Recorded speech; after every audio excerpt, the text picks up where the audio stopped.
La libertad de prensa tiene que ver con los medios de comunicación y la libertad de expresión con el derecho humano de todo ciudadano justamente a expresarse. Pero esto ha quedado confundido porque las cámaras han hermanado la libertad de prensa con los negocios empresariales y con los avances en este sentido. En estos días se viene discutiendo bastante en la Argentina acerca de esto.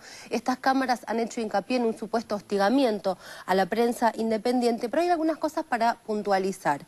En primer lugar, esta igualación que se ha hecho entre libertad de prensa y libertad de expresión. Por otro lado, cómo estos medios que hablan de libertad de expresión no nos están informando de lo que pasa en América Latina, por ejemplo, y con los asesinatos que hay con los periodistas. Se ha dicho en estos días que este momento que estamos viviendo es peor que la dictadura y que va a haber un muerto, por ejemplo. Y también se ha hablado de todos los impedimentos. Algunas de las cosas que han salido publicadas por estos días.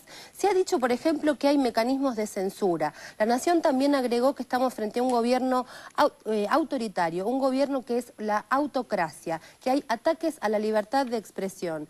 Se habló de elementos afectos al oficialismo que son violentos, de facho progresismo directamente, así tituló la revista Noticias. Se habló en el diario Clarín de la Khmer Rouge kirchnerista. ¿Qué es eso? La Khmer Rouge fue la guerrilla camboyana que mató 1 millón de personas. Con esto se comparó en la Argentina. Clarín también habló de las falanges kirchneristas, de la práctica filonazi y de la iracundia K, del fascismo disfrazado de progresismo.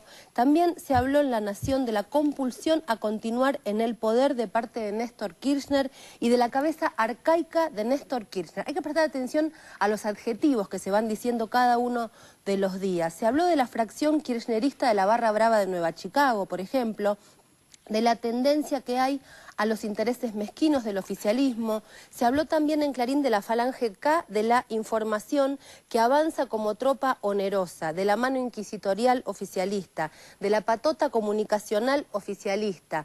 Al jefe de gabinete lo que le dijeron fue que se hundió hasta el propio zócalo de su estilo. Y de Néstor Kirchner, para seguir agregando, La Nación dijo que es un enfático simpatizante del nacionalismo arcaico. Y también Clarín habló de matones cercanos al oficialismo y hoy lo que dijo es que a Néstor Kirchner le importa más el poder personal que las instituciones. Todo esto se ha dicho sencillamente y solamente en estos últimos 10 días. Entonces aparece la pregunta de ¿cuál es el impedimento que ha habido en la Argentina para que la prensa diga lo que quiere decir? ¿Qué cosa es lo que no se puede decir si se ha dicho justamente todo esto? Como esto no tiene una respuesta posible, la única respuesta que se encuentra es que no hay ningún tipo de cercenamiento a la libertad de prensa. Por eso a veces no se entiende cómo hay tanta impunidad y tanto descaro para decir algunas de las cosas que se han dicho en estos últimos días sobre justamente el supuesto impedimento a la libertad de prensa. Va a analizar en su próximo acuerdo, en este máximo tribunal, qué es lo que va a hacer con la ley. No necesariamente ese día va a expedirse en la cuestión de fondo, así que habrá que esperar. De todas maneras, lo interesante es cómo fueron los diarios en estos días contándonos a través de sus modos y sus intereses justamente cómo fue la llegada de la ley a la Corte Suprema de Justicia.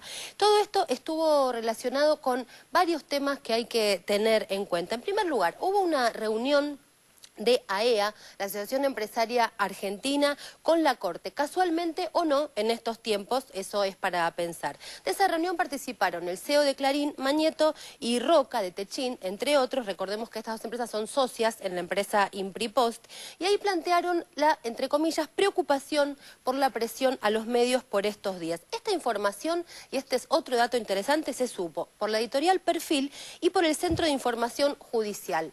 Así fue que La Nación se vio obligado, el diario La Nación, a darlo a conocer el 29 de abril, cuando la reunión había ocurrido el 26, o sea, con 3 días de posterioridad. Clarín, que participó de la reunión, nada dijo de esta cuestión. Lo que sí hizo Clarín en todos estos últimos meses es generar un clima de enfrentamiento entre la Corte Suprema y el gobierno, hablando de ataque K, de crítica oficial y demás, todo en esa tónica. Una cosa que es interesante para marcar es que la información de esta reunión de AEA con el titular de la Corte se supo masivamente cuando el expresidente Kirchner denuncia posibles presiones a la Corte en el acto del 1 de mayo en Paraná.